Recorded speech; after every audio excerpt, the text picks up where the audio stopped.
USC lost their 6th game of the year. But hey, at least they kept fighting until the end, right?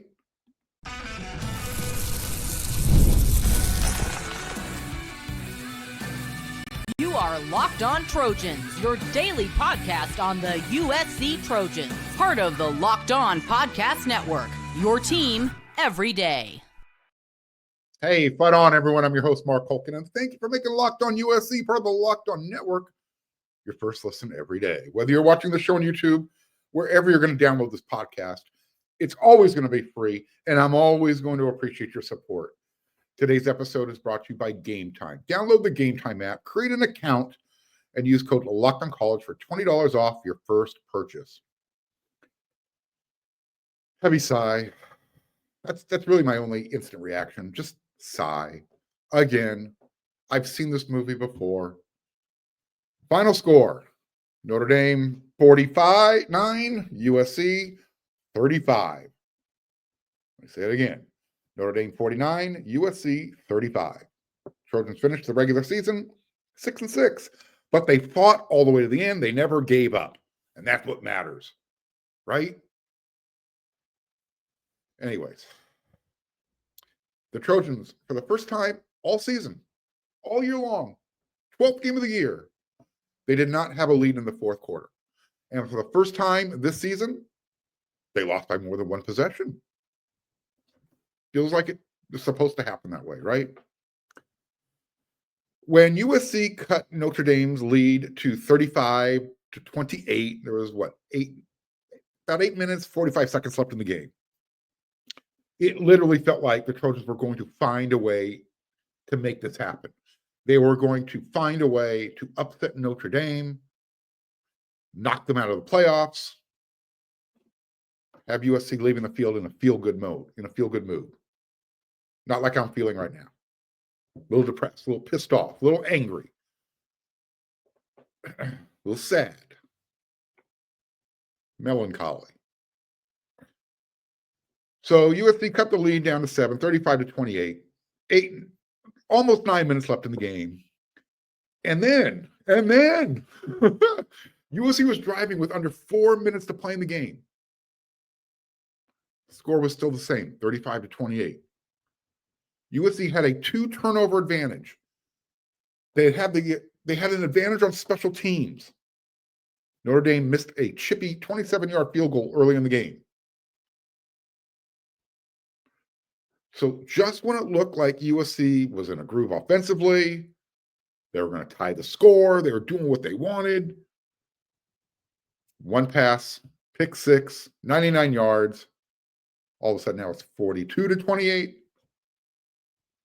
And then on the next series on offense, about 100-yard pick six.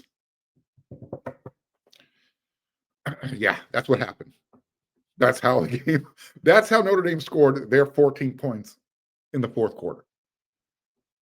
If I told you that USC was going to put up over 300 yards passing on the number one passing defense in the country and almost 200 yards on the ground, well, they actually did rush for more than 200 yards. Again, Notre Dame has one of the top defenses in the country statistically. You would probably have thought USC ran away with this game in a laugher.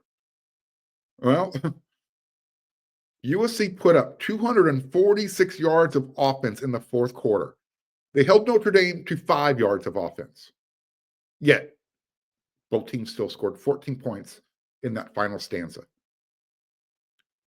I'm not surprised that Notre Dame picked off 2 passes. Again, they picked off 15 this year. They have a really good pass defense. But watching both of those interceptions returned the distance, that was surprising. We're talking about 199 yards worth of returns on 2 plays that salted the game away. And that second one, you probably recognize the name Xavier Watts. That dude literally owns USC. Every single Trojan should have his name tramp stamped on their back. At least the quarterbacks. Caleb Williams, Jaden Mayava. I mean, that's the same guy who last year in South Bend, dude went ham. He had 2 interceptions. He had the fumble, scoop, and a score. This guy's making a career off of beating USC. USC's 246 yards on offense, check this out, are just 47 more yards than those 199 yards the second Notre Dame secondary gained on 2 plays. Sigh. That's all I can do is just, yeah, one of those. And again, those pick sixes, they happen on back-to-back offensive series for USC. And I'll tell you what, for those of you who are watching the show, if me reporting facts upset you because it's too negative, too bad. I'm not here to sugarcoat things. Grow up. I'm not here to tell you this team is one play away from here or there from being this record. That's Coach Riley's job. You can accept that coach speak. I don't have to. Because I'll tell you what, for those of you who are like, hey, they fought hard and they did what they were able to do, yada, yada, yada, you're accepting of this type of a product. You're part of the problem. Because you're willing to say, oh, they're just kids. No, that kid's paradigm is long gone. And while I get it, not everybody is making huge NIL money. Guess what? Your best players on every team in the country are making big money. And it's only going to get more. It's only going to get bigger. So, yeah, you want to call them kids? Great. If that helps you get to sleep at night, whatever works for you. These are young men playing big business college football. And if you're going to treat yourself like you're a stud, you're this big-time recruit, you have to accept the criticism that comes along with it. I'm not talking about the Dennis Lynches of the world. But if you're a starter, if you play quarterback, or if you're a wide receiver, whatever position you play, you're one of those integral pieces of the puzzle, yeah, you're going to get constructive criticism. And it's going to come across harsh sometimes. It's not personal. Coach Riley just wrapped up his 3rd regular season as USC's head coach. 11-3, 8-5, 6-6. This rebuild is going in the wrong direction. Marcus Freeman is 10-5 versus top 40 opponents since he's been Notre Dame's head coach. Same time span, Lincoln Riley, 7-12. Let me really drive this point home. Since USC beat Notre Dame back in 2022, Marcus Freeman as a head coach for the Fighting Irish, 22-4. Lincoln Riley, 14-13. Hey, look, and if you think I'm being harsh with my evaluation, with my criticisms, let's check out what Matt Leinart said after this game. Quote, finish 6-6 and just really have no clue what we are, who we are. There's no identity. I've heard that somewhere before. We have good players, need to recruit harder, as frustrated as anyone. Want to see USC back to being a contender. Don't think we are close at the moment, end quote. That's right. Last year, I pointed out, what's this team's identity in offense? Coach Riley didn't like that answer, or that question, I should say. The chickens are coming home to roost. When you're watching Notre Dame run the ball, did you notice the difference in physicality and their desire? It's a fine line. But Jeremiah Love, Notre Dame's running back who didn't finish the game, dude was running like Jerome Bettis. He was finishing runs, running through the face and through the bodies of USC defenders. Even their quarterback runs with an attitude. Now, compare that to USC. It's a small line in the sand, but you can see the difference. It's just in the physicality, the way they approach the game. And listen, while I don't condone punching anyone, I have in the past. I don't condone it. I was a little upset that no one from USC defended Emmanuel Prignon. He was lying on his back, play was dead, and some dude who wears number 93 for Notre Dame had a Jerry Tillery moment and just punched him right in the face. Not one Trojan did anything to defend it. That's an attitude. After the game, Coach Riley was asked about how he's going to use this game as a teaching lesson about life, something that the players can take out of this. Quote, "You do. You have a big responsibility here, man. These are transformational years for these guys. These guys go through a lot on a very public stage. They put their heart and soul on the line. This team has put their heart and soul on the line. Anybody that has watched us play, you cannot deny that. And to go through emotionally what we have and still continue to do it, you can't question this football team." All that is well and good. I don't think I've heard one person, not one person this year, question the team's effort or their heart. Not once. Coach Riley continued. Were there times we could have played better? Sure. Were there times we could have coached better? Yep. Did we miss some opportunities? Yes, we did. We laid it on the line every single week. And my message to the guys was, you continue to do that in your life. You continue to do that in this football program. And the things you want will come. And that they needed to walk out of that locker room with their heads held high. If you quit, you give in. If you crack, if you fall apart, then you ought to walk out of that locker room with your head down. This team has no reason to put their head down. And I'm proud to coach this team. I'm very, very proud to coach them, end quote. Well, the thing about falling apart at the end, I'm not saying the team should have walked with their head down, tail between their legs. So yes, these are lifelong lessons, but that message that Coach Riley gave, it's not going to resonate until these guys are long gone. So if they did buy in after football is over, they'll understand that message. They'll be able to take that life lesson. But I'll say it again. This team did not improve as the season went along.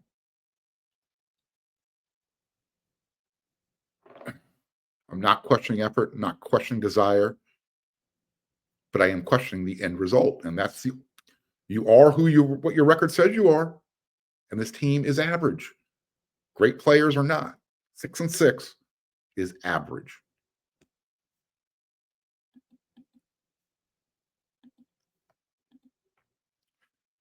When was the last time you went to any live event? Did you go to the USC Notre Dame game?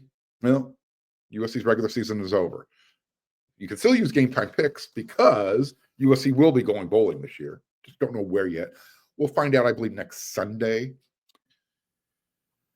So, tell you what, if you want to go follow this team, go to their bowl game, and I encourage you to do it. I'll be out there wherever they're playing. Gametime, go to Gametime. They have a feature called Gametime Picks. It's going to make getting tickets to your favorite live event super easy. And Gametime is going to give you two really cool features.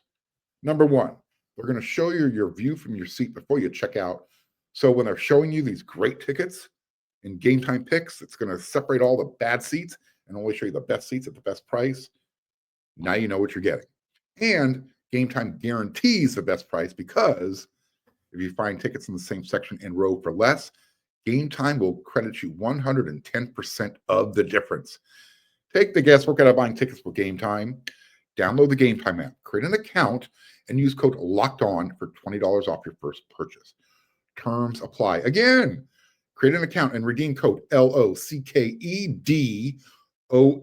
for $20 off. Download Gametime today. Last minute tickets, lowest price guaranteed.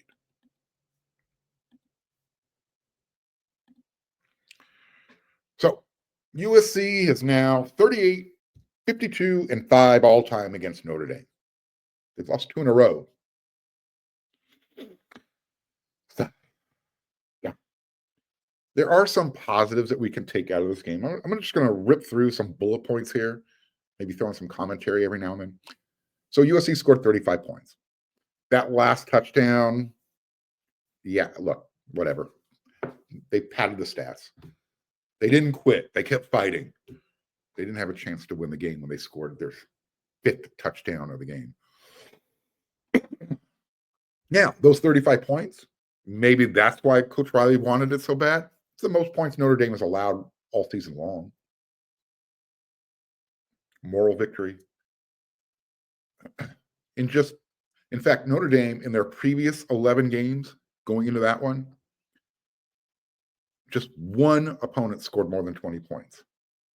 And that was Notre Dame's 31-24 win over Louisville back in September. Again, let's not forget, the Domers, their schedule in 2024, Charmin soft. And I don't care that you guys allowed Miami to get out of the game they were supposed to play this year. That's on you. That's on Notre Dame. That's why you kind of deserve to lose to Northern Illinois. I'm not a fan of teams backing out of games. That's why I was a little upset about USC and Ole Miss. That series getting canceled. Anyways, I'm going down a rabbit hole. Backing out. USC, 35 points at the Coliseum. They played, 6 games this year at home? They averaged almost 37 points per game. Most teams play better at home. USC had 557 yards of total offense. Okay. Not bad.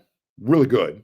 In fact, just to put that in context, Notre Dame has allowed an average of 273 yards per game. Their previous high, 395 yards to the aforementioned Louisville. So USC they were good on offense. They were doing what they needed to do to Notre Dame's defense, except make plays when they needed to. Except make the plays when they needed to. It's a fine line between love and hate. Right now, I'm hating this evening. Jaden Maaba, he had a good game. 27 for 49, career high, 360 yards. But remember that he had 3 passing touchdowns, 2 rushing touchdowns. That second one where he jumped straight up in the air and reached over, dangerous play. He scored. I get it. That's a dangerous play. Got to protect the ball a little bit better. At least do it with 2 hands. So far in his 2 starts at the Coliseum this year, Jaden has accounted for 9 touchdowns, 6 passing, 3 rushing. By the way, his 3 passing touchdowns in the game, all 3 of them went to Jacoby Lane. And they looked easy. 49 passing attempts, though. That's a lot. Every time Miller passed 50 times or more in a game, USC lost. Well, guess what? 49, 50. Mocked Knicks. Those of you who don't know what that means, it's a German saying. It means 6 in one hand, half a dozen in the other. Doesn't matter. Makes no difference. USC's running game, I told you, really strong. And Woody Marks did not finish the game. In fact, he left the game in the first quarter with I believe, a concussion. He's still going to finish with 1,100 yards. Going to miss him.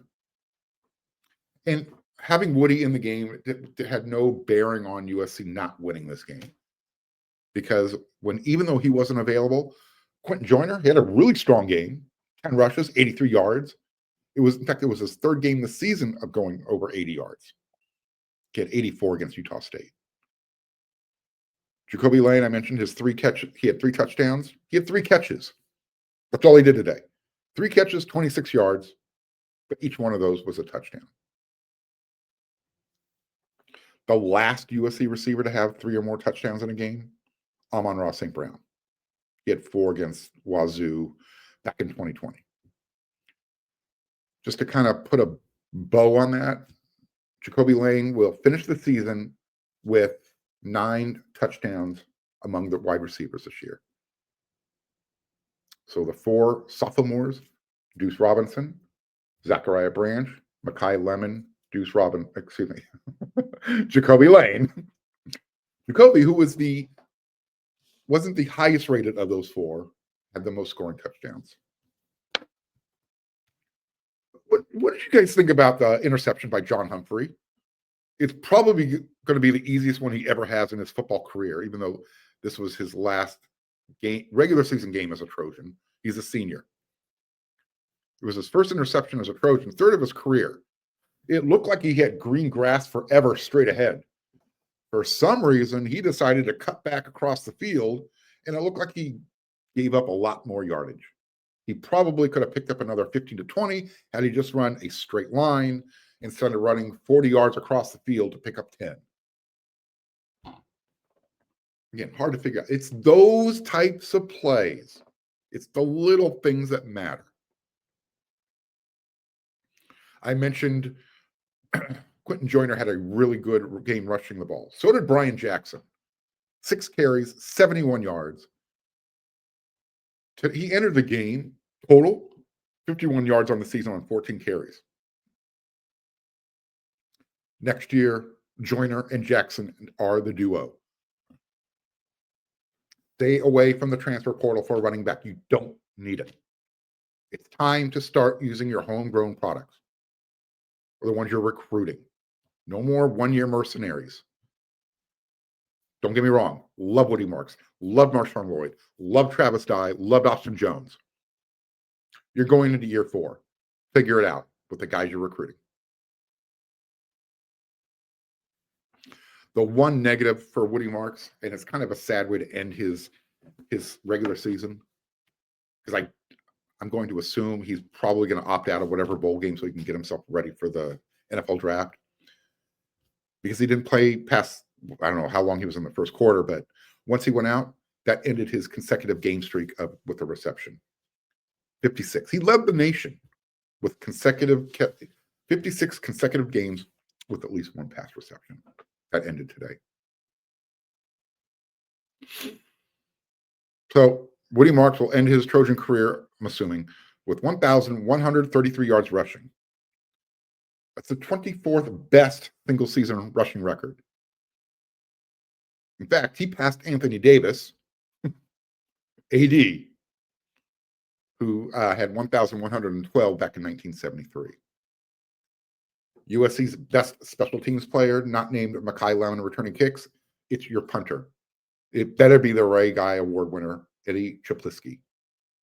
He had 4 punts, averaged almost 46 yards per kick. He had one that went 73 yards, but it got negated because of an illegal shift on that re-kick. When he punted again, that one went 51 yards. Eddie was kicked off. He slammed his helmet on the ground because it only went 51. It wasn't very zen. Mekhi Lemon, again, he had a really good, strong game. I think he had 133 yards receiving. Led the team. Wasn't enough, though. Wasn't enough. Again, USC comes up short against Notre Dame. I got one more segment left to go in this instant reaction.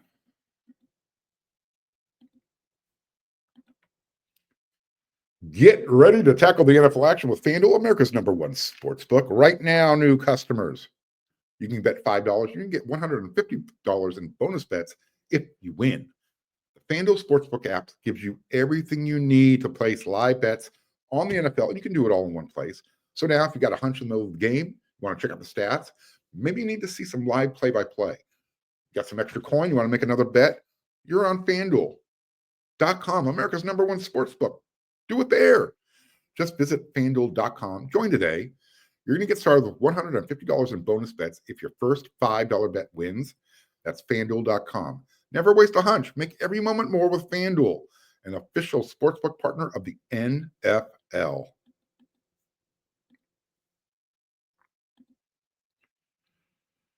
Quote, you have to first learn how to fight and learn how to scrap as a program. I think this team did that and will continue to grow from it. We're going to get better, and it's one hell of a place to start, end quote. That was also Coach Riley after the game. My question is, when? This is year number 3 that you just finished. The defense got a lot better, but it took a hard lesson to learn last year. Remember, year one for Lincoln Riley, his words, not mine. Year one was supposed to be the least talented roster.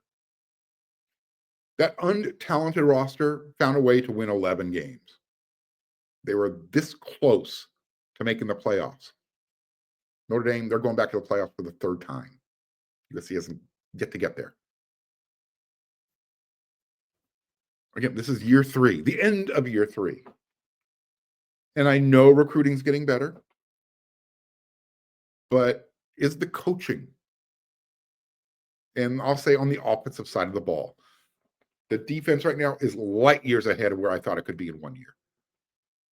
Light years. Today, it wasn't their greatest game. I mean, once Jeremiah Love or Riley Leonard got through USC's defensive line, it was clear sailing. I don't know, man.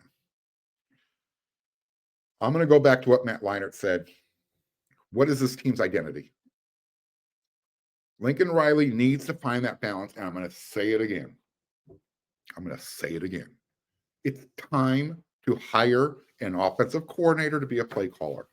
There is too much going on in a football game for the head football coach to be calling plays and to be focused on all the minutia, all the details that are going on around him. This is the next step in development. You can't have so much pride that you can't say, I'm not willing to do this. Coach Riley said it took everything in him to give up the quarterback coaching duties to Coach Luke Heward. Okay, take that next step. It's time. I really didn't have a problem with the play calling in this game per se. But again, it leaned heavy to the pass when the run is working. This is just a really difficult loss.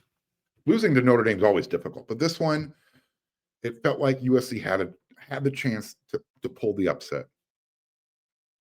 And again, just a couple of crucial mistakes late in the game. Boom, game over.